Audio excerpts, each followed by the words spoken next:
Assalamualaikum warahmatullahi wabarakatuh. Waalaikumsalam warahmatullahi wabarakatuh, Mem. wabarakatuh. Ya, terima kasih kepada anak-anak Bu Nisa yang pagi hari ini masih tetap ya mengikuti live Zoom Sejarah Indonesia. Nah, sebelum kita memulai pembelajaran, ada baiknya kita berdoa supaya pembelajaran hari ini yang kita dapatkan hari ini semuanya berkah dan bermanfaat buat kita semua. Doa kita mulai.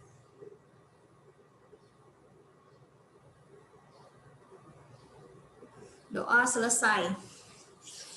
Oke, jadi seperti yang minggu lalu saya katakan, jadi materi hari ini kan berkaitan dengan pasukan Garuda ya, saya katakan. Ternyata ketika saya buka lagi di buku sejarah, nah pasukan Garuda itu, tema pasukan Garuda itu ada di semester depan. Nah, jadi ada kesalahan, jadi saya mohon maaf. Nah, untuk tema hari ini adalah pembelajaran kita tentang integrasi Timur Timur di masa Orde Baru ya. Jadi bagaimana Timur Timur bergabung ke dalam wilayah NKRI itu akan dibahas di sini.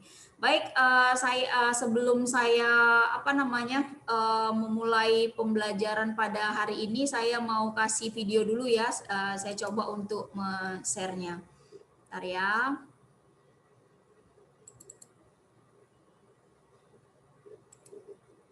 Sebelum menjadi negara Timor. Oke, ini sudah kalian dengar suaranya?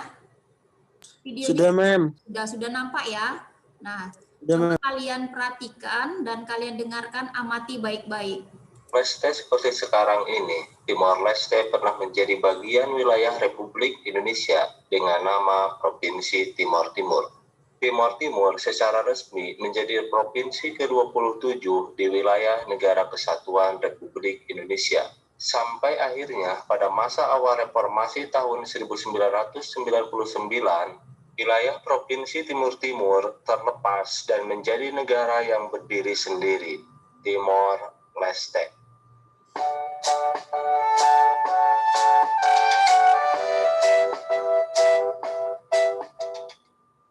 Integrasi Timur Timur ke dalam wilayah Indonesia tidak terlepas dari situasi politik internasional pada saat itu, yaitu Perang Dingin, di mana konstelasi geopolitik kawasan Asia Tenggara saat itu terjadi perebutan pengaruh dua blok yang sedang bersaing pada saat itu, yaitu blok Barat diwakili Amerika Serikat dan blok Timur yaitu Uni Soviet.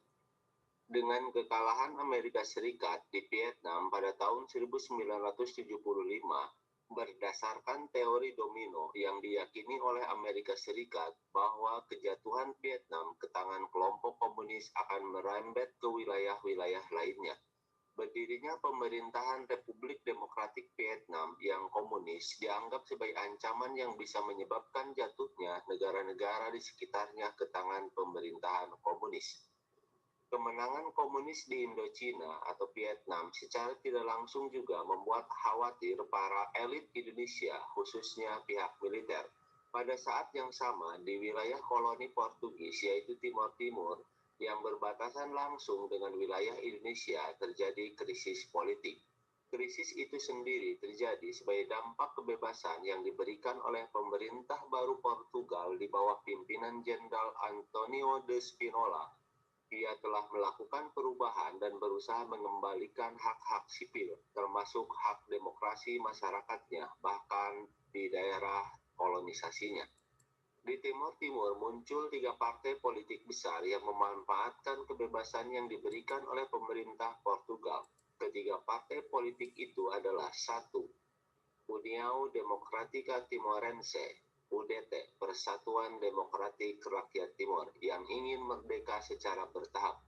Untuk tahap awal, UDT menginginkan Timor Timur menjadi negara bagian dari Portugal.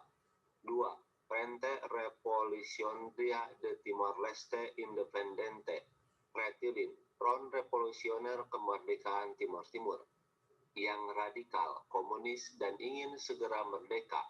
Dan yang ketiga, Asociação Popular Democrática Timorense atau APODETI, Ikatan Demokratik Popular Rakyat Timor, yang ingin bergabung dengan Indonesia.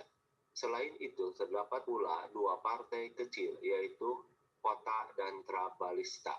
Ketiga partai tersebut saling bersaing, bahkan timbul konflik berupa perang saudara. Pada tanggal 31 Agustus 1974, Ketua Umum Apodeti, Arnaldo dos Reis Araujo, menyatakan partainya menghendaki bergabung dengan Republik Indonesia sebagai provinsi ke-27. Pertimbangan yang diajukan adalah rakyat di kedua wilayah tersebut mempunyai persamaan dan hubungan yang erat, baik secara historis dan etnis maupun geografis. Menurutnya, integrasi akan menjamin stabilitas politik di wilayah tersebut. Pernyataan tokoh Apodeti itu mendapat respon yang cukup positif dari para elit politik Indonesia, terutama dari kalangan elit militer, yang pada dasarnya memang merasa khawatir jika Timor Timur yang berada di halaman belakang jatuh ke tangan komunis. Meskipun demikian, pemerintah Indonesia tidak serta-merta begitu saja menerima keinginan orang-orang Apodeti. Keterlibatan Indonesia secara langsung di Timor Timur terjadi setelah adanya permintaan dari para pendukung proklamasi Balibo yang terdiri UDT bersama Apodeti, Kota, dan Trabalista. Keempat partai itu pada tanggal 30 November 1975 di kota Balibo mengeluarkan pernyataan untuk bergabung dengan pemerintahan Republik Indonesia.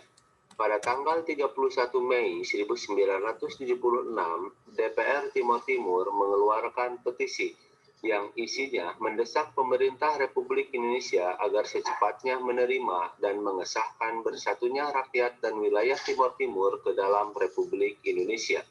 Atas keinginan bergabung rakyat Timor Timur dan permintaan bantuan yang diajukan, pemerintah Indonesia lalu menerapkan Operasi Seroja pada Desember 1975.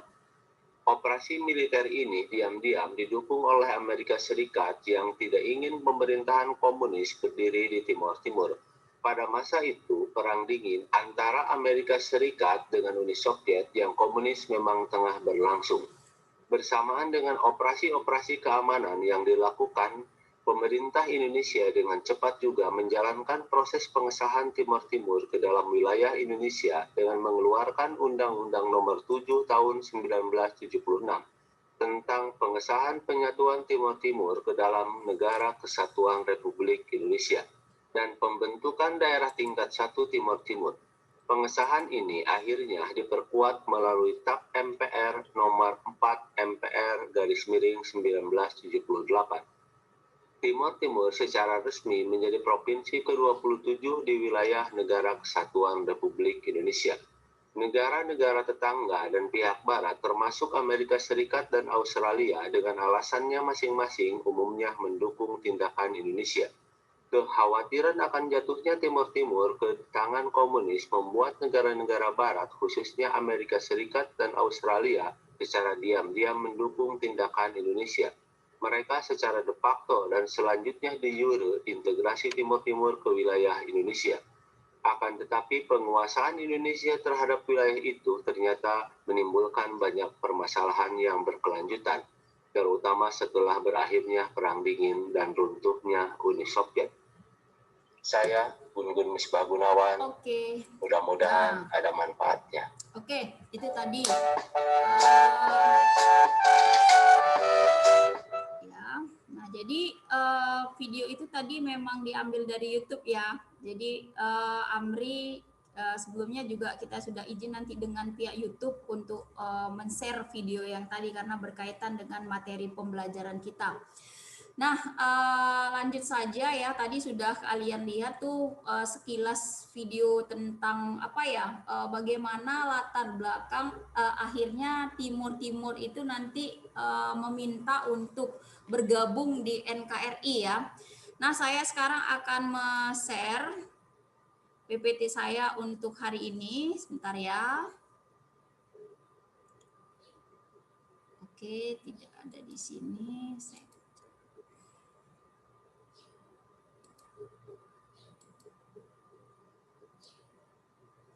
Ariana.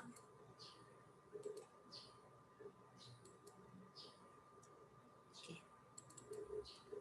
Sebelum menjadi negara Timor Oke.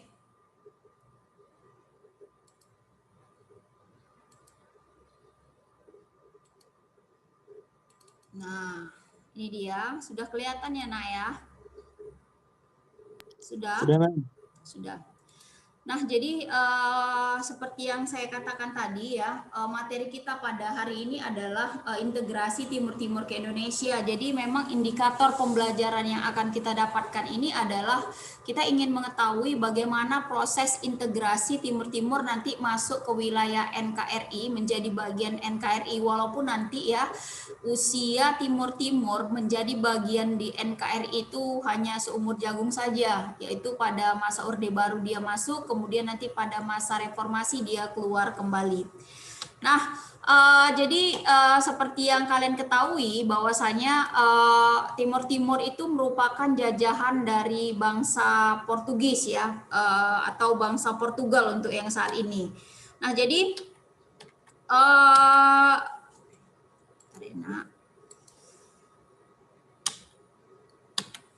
jadi Timur Timur itu selama dia dijajah oleh bangsa Portugis ya pada saat itu, jadi keadaannya itu memang tidak pernah sejahtera. Jadi memang Timur Timur itu pada saat itu adalah merupakan sebuah koloni yang memang sangat terbelakang sekali dengan kekurangan sandang dan kekurangan pangan, kemudian pendidikan yang buruk dan kesehatan juga yang buruk. Nah, jadi seperti itulah bagaimana keadaan Timur Timur ya ketika dia itu menjadi negara yang dijajah oleh bangsa Portugis. Nah, jadi orang yang memimpin ya Antonio itu dia sama sekali nggak peduli dengan nasib rakyatnya yang ada di Timur Timur. Makanya rakyat Timur Timur akhirnya mengadakan suatu pemberontakan, kemudian gebrakan-gebrakan untuk menuntut supaya apa? Ingin memulihkan hak-hak sipil mereka yang ingin mereka dapatkan. Kemudian mereka menginginkan supaya mereka itu merdeka dari penjajahan bangsa Portugal ataupun bangsa Portugis waktu itu. Nah, kemudian seperti yang tadi dijelaskan di dalam video ya, bahwasanya memang pada saat itu terjadi memang perang dingin antara blok Barat dengan blok Timur ya, antara Amerika Serikat dan Rusia, yang memang kita ketahui memang dua negara ini sebenarnya memang sedang sampai dengan saat ini juga mengadakan perang dingin ya. Perang dingin itu dalam artian ya mereka bukan perang menggunakan senjata, tetapi memang menggunakan teknologi. Nah, mulai dari berperang secara ideologi. Nah, ideologi itu ya dari misalnya Rusia itu berpahaman komunis, sementara Amerika itu berpahaman demokrat, seperti itu. Jadi mereka di berbagai sisi itu mereka berperang ya, baik itu berperang di di masalah politik, kemudian budaya, kemudian teknologi, seperti itu. Tapi bukan perang yang menggunakan militer untuk yang saat itu ya. Nah, kemudian seperti yang dijelaskan tadi, bahwasannya bahwasannya pada perang dingin itu nanti Amerika sendiri terjatuh kalah dengan Rusia, dan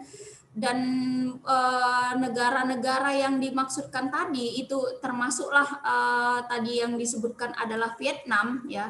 Jadi si Vietnam ini menjadi salah satu negara yang bisa dikuasain pada saat itu dan dikuasai oleh komunis, dan ketakutan Amerika memang pada saat itu adalah negara-negara yang ada di Asia itu akan mengikuti juga paham komunis ini. Jadi ketakutannya juga terhadap Indonesia. Makanya ketika komunis itu masuk di Indonesia ya, sebenarnya ada juga ketidaksenangan Amerika terhadap orang-orang yang mempunyai misi-misi memasukkan paham komunisnya di Indonesia. Kita sebut saja misalnya Rusia, kemudian Cina yang memang memasukkan paham komunisnya, karena itu bertolak belakang dengan paham yang diideologikan di Amerika Serikat pada saat itu.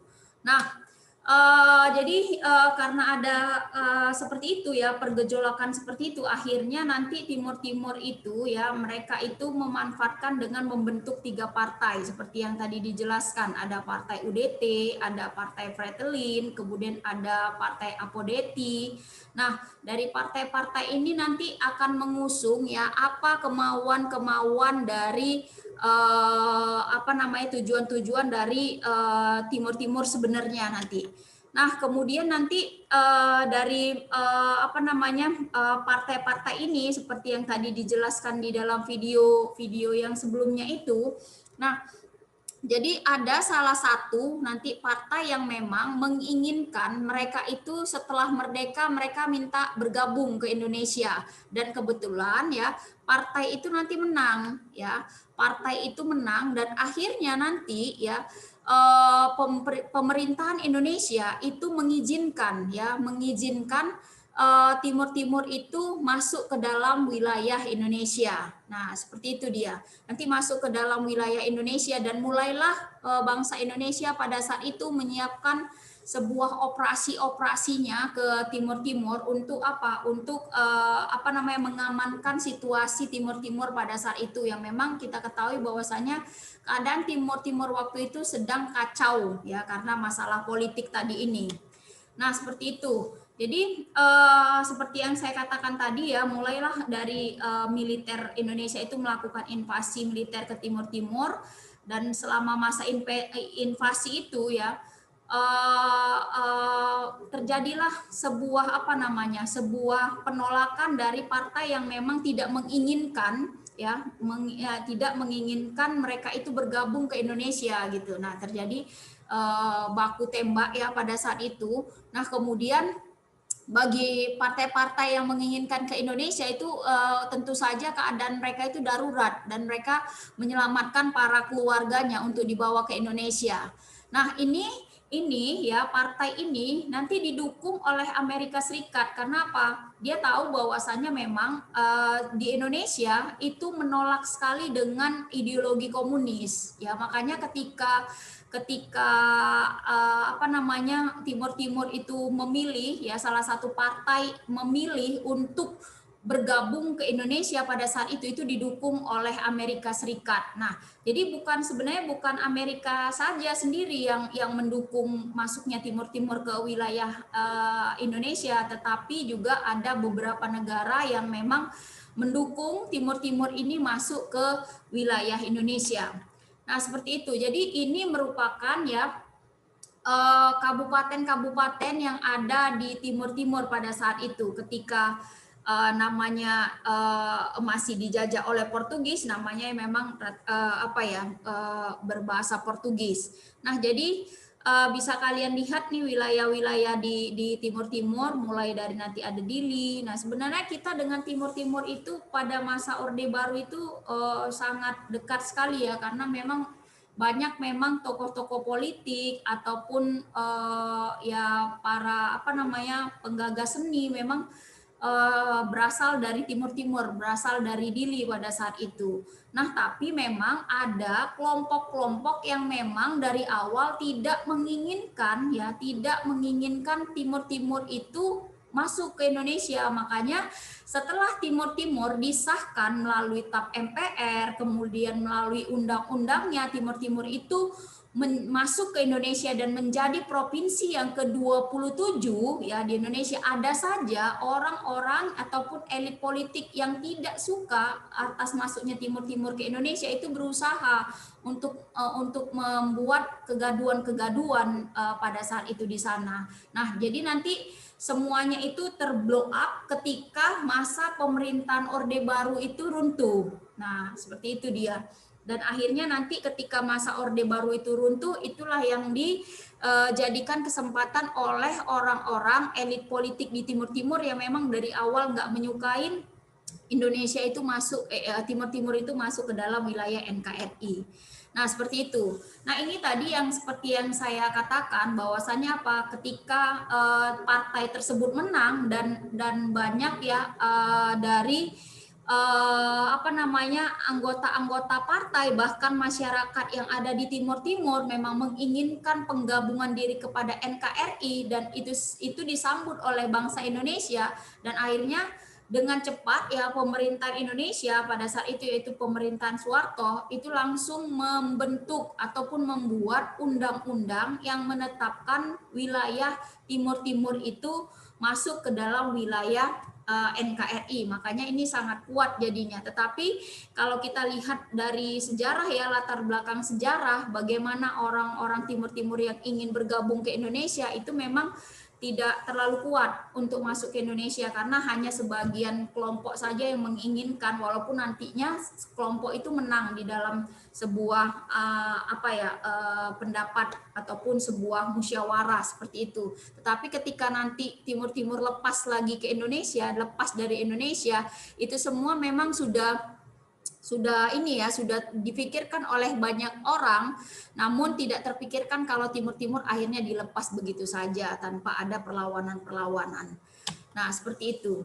Nah, itu saja mungkin tentang bagaimana integrasi Timur Timur. Yang pasti kalian ketahui bahwasanya apa? Bahwasanya memang ya perjuangan rakyat Timur Timur ke Indonesia itu adalah memang perjuangan yang memang bukan dilakukan dari awal, bukan seperti daerah-daerah yang ada di Indonesia yang memang menjadi satu kesatuan wilayah NKRI. Nah, seperti yang kalian ketahui bahwasanya ya wilayah-wilayah yang masuk di dalam NKRI, wilayah-wilayah di Nusantara yang masuk ke dalam NKRI adalah wilayah-wilayah yang pernah dijajah oleh pemerintah kolonial Belanda.